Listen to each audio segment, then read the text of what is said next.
The letter is 1 page, and it is heavier than 1 page has any right to be. It comes from a law firm in Wilmington, Delaware you have never heard of, printed on paper thick enough to stand up on its own, and it asks you to call a woman named Ruth Danner about the estate of your father. You are 34 years old. Your father drove a 2004 Buick LeSabre with 190,000 miles on it, wore the same Timex he bought at a Sears in 1988, and died, as far as you knew, with a small savings account and a paid-off house worth maybe $140,000. The funeral was on a Tuesday. 12 people came. You counted them from the front row because there was nothing else to do with your hands. Nobody at that funeral knew. You did not know either. The man in the cheapest casket the home offered, the man who clipped coupons out of the Sunday Circular until the week he died, was worth $1.2 billion, and by Friday you will be the only living person who carries that number. This is what that number does to the person who inherits it, and to the silence that comes stapled to it, one stage at a time, from 12 folding chairs in a rented room to the last thing you finally understand about him. You start at the funeral. Stage 1, the funeral.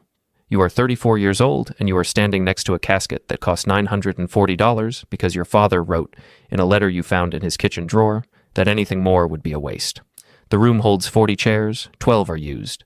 There is his neighbor Ray, who plowed his driveway. There is the woman from the pharmacy. There is a cousin you have not spoken to since a wedding 11 years ago. The rest is you and your aunt, and a silence so complete you can hear the folding chairs tick as the room cools. You knew this man for 34 years. You knew he reused tea bags. You knew he kept a coffee can of rolled coins on top of the refrigerator and that the can was full when he died. You knew he refused to run the air conditioning above 78 degrees and that he wore sweaters indoors in October to make a furnace last one more winter. You did not know he owned anything. He talked about money the way people talk about weather in a place with no seasons, like it was small and fixed and not worth the mention. When you were 19 and needed $400 for a car repair, he made you pay it back over 6 months with a handwritten schedule, and you were angry at him for a year. The pharmacy woman, whose name is Gloria, holds your hand at the door and tells you your father came in every Wednesday for 30 years and bought the store-brand aspirin and a single roll of butterscotch candies, and always asked about her son in the army by name. She is crying. She thinks she is comforting you. You will find out in 4 months that your father quietly paid off the $11,000 of medical debt that nearly took her house in 2019 through a charity that turns out to have been him and that she never knew, and that you will decide, standing here now, she never will. You bury him thinking he was a careful, frightened, ordinary man. You put the coffee can of coins in your trunk because you cannot stand to leave it. You drive home. The letter from Wilmington is waiting in your mailbox when you get there, and you almost throw it away with the grocery flyers because it looks like something trying to sell you a warranty. You do not throw it away. That is the last decision you make as the person you were. Stage 2. The number. Ruth Danner's office is on the 19th floor of a building with no name on it, only a number, and she meets you at the elevator herself because, she says, she always does this part herself. She is somewhere past 60. She has represented your father, she tells you, for 22 years, and in 22 years she met him in person 4 times. Everything else was done by letter. He did not trust phones, he did not use email. There is a filing cabinet in the corner of her office, gray, ordinary, that contains the paper spine of your father's entire life, and you will spend the next several years learning to read it. She slides a single sheet across the desk. There is a number on it. You read it 3 times before it stops being a printing error. $1.2 billion.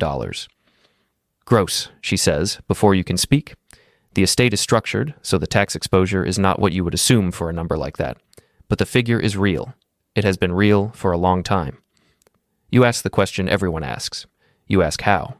She does not answer how yet. She answers what. He started in 1979 with $16,000 from selling a half share in a hardware store. He never sold anything again. He bought small, unglamorous, cash-generating things. A laundromat, then 4, then the building the laundromat sat in, then the block. Municipal bonds nobody wanted.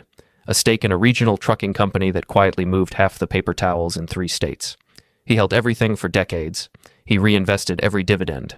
He compounded in silence for 41 years, and he told no one. Not you, not your mother before she died. Not a single one of the 12 people in the folding chairs. She turns the sheet over. On the back is a second column, and the second column is the part that stops your breath. It is a list, in his handwriting, of every year since 1984 and what the whole thing was worth on December 31st. In 1984, it says $41,000. In 1996, it says $2 million. In 2011, it crosses $100 million, and there is no exclamation point. No underline, nothing. Just the number and the year. The same steady hand, a man watching a fortune the size of a small nation grow under his roof, and recording it the way another man records his weight. Somewhere in the middle of that column is the year you turned 19 and needed $400 for a car repair. That year, the sheet says, he was worth $260 million. He made you pay it back in 6 installments. You look at that line for a long time. He left instructions about you, Ruth says. She reads them off the page in his voice, which is to say flatly, without decoration. Tell him what it is. Do not tell him what to do with it, and tell him that the hard part is not the money. You are 34 years old. You have $411 in your checking account. You just paid off the funeral in 3 installments because paying it all at once felt like showing off. And a woman you met an hour ago has just told you that you are richer than the town you grew up in. You do not feel rich. You feel like you are holding something that is going to be very heavy the moment you understand what it is. Stage 3. The structure. You learn, over the following months, that $1.2 billion is not a thing you have. It is a thing you administer. None of it is a check. There is no vault. There is, instead, an architecture your father built one careful joint at a time, and Ruth walks you through it the way an engineer walks you through a bridge she is afraid you will drive a truck onto. There is a private foundation, chartered in Vaduz, Liechtenstein, that holds the largest block of the operating assets. There are 2 irrevocable trusts seated in Wilmington, which is why the letter came from Wilmington, which is why nobody in your hometown ever saw a dollar of this. There is a holding company that owns the trucking stake, and a second one that owns the first, and a real estate arm that owns 11 buildings across 4 states under names like Meridian Prospect LLC and Fourth Winter Holdings. Names chosen, you realize, precisely because they say nothing and belong to no one you can picture.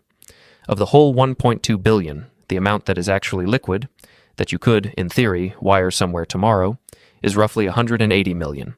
The rest is bricks and trucks and paper and law. It generates, after everything, somewhere near $49 million a year, which arrives not as money you feel, but as entries in a report you receive quarterly, bound from an accountant in Zug you have spoken to twice. The accountant's name is Herr Brunner, and he is the only other living person who knows the full shape of the thing, and even he, you come to understand, knows it as a diagram, not as a man. On the second call, he mentions, in passing, that your father once wired $800,000 to cover the shortfall of a county hospital that was going to close the maternity ward in the town where the trucking company was headquartered, and that he did it under a name that made it look like a state grant, and that he asked Brunner to make sure no one ever traced it back. You ask if there were others like that. There is a pause on the line, the kind of pause that costs money on an international call, and Brunner says, "Mister, there were many. He kept no list of them. That was the point." You write down no list of them on the back of your hand and you carry it around for a week. You understand slowly that your father did not have a secret. He had a second life. There were rooms in his existence you were never shown, not because he was hiding something shameful, but because he had decided, sometime before you were born, that being known and being rich could not survive in the same man. He chose one. He gave you a coffee can of coins and a car repair schedule so that you would never guess he had chosen the other. You sit in Ruth's office with the gray filing cabinet open and you feel something you did not expect to feel at the bottom of $1 billion. You feel like you are meeting your father for the first time, and he is already dead, and he arranged it that way on purpose. Stage 4. The people. The first thing the money does is teach you who to tell, which is a way of teaching you who to lose. You have been seeing a woman named Sophia for 8 months. She teaches 3rd grade. She thinks you are a mid-level project manager who is quiet about his father because grief is quiet. You lie awake next to her doing the arithmetic your father must have done 10,000 times. If she knows, does she stay because she loves you or because leaving now would cost her something? You hate that you are doing this math. You do it anyway. This is the first thing you inherited that was not on any page. You tell your aunt because she was at the funeral, because she is family, because it feels obscene not to. She is 66 and lives on Social Security and a small pension. You watch the number land on her. You watch her recalculate in real time 34 years of every gift she ever gave your father, every time he let her pick up a check, every winter he wore a sweater indoors. By the end of the conversation, she is not angry at you. She is angry at him, and she is grieving him a second time, and it is worse than the first, because the first time she buried a modest man, and this time she is burying a stranger who let her worry about him. Ray, the neighbor with the plow, catches you loading the last boxes out of the house a month later. He does not know, and he never will, but he says a thing you keep. He says your father used to pay him $40 to plow the driveway and always, every single time, added a $20 and told him to get the boys something. Careful with $1, Ray says, shaking his head, smiling. But he never once let me leave short. You stand in the driveway Ray plowed for 30 years, and you understand that the man gave away small warmth in cash, hand to hand, where it could be felt, and gave away enormous warmth in the dark, through Bruner, where it could never be traced, and kept exactly nothing in the middle where a person might actually reach him. You get in the Buick before Ray can see your face. You understand now why he told no one. It was not greed, and it was not fear of thieves. It was this. The moment someone knows the number, they can no longer see you. They see the number standing where you used to be. Your father protected the 12 people in the folding chairs from that by making sure they buried the man and never met the sum. You start doing it too. You stop telling. You catch yourself steering conversations away from anything that could crack, wearing the plainest coat you own to your cousin's house, driving the Buick because it is invisible. You are 35 years old now, and you are learning to disappear inside your own life, and the terrible part is how natural it feels, how much it feels like coming home to a house you were raised in. Sophia asks, one night, why you never seem to want anything. You tell her you have everything you need. It is the first completely true thing you have said to her, and it ends you, because she smiles and believes it means you are content. Stage 5. The wait. You try, exactly once, to spend it like a person who has it. You fly to a dealership 2 states away, where no one knows your face, and you stand in front of a car that costs $240,000, and the salesman, a kid named Devin, hands you the key to sit inside it. It smells like a decision. You put your hands on the wheel. You think about driving it back into your hometown, past Ray's plow, past the pharmacy, past the funeral home with the 40 chairs, and you understand in your stomach that you cannot. Not because you can't afford it, because the first person who sees it will start doing the math your aunt did, and the man they buried will come apart, and you will have spent $250,000 to become visible in the one way your father spent 41 years making sure you would never have to be. You give Devin the key back, you drive the Buick home. You are worth $1.2 billion, and you resole your own boots because the cobbler on Fillmore does it for $11, and you like him. So you become useful in the dark instead. You pay off the mortgage of the woman from the pharmacy through a hardship program that does not exist and that Ruth invents in an afternoon. You fund a wing of a hospital in a town you have never visited under one of the nothing names, Fourth Winter Holdings, and you never see it.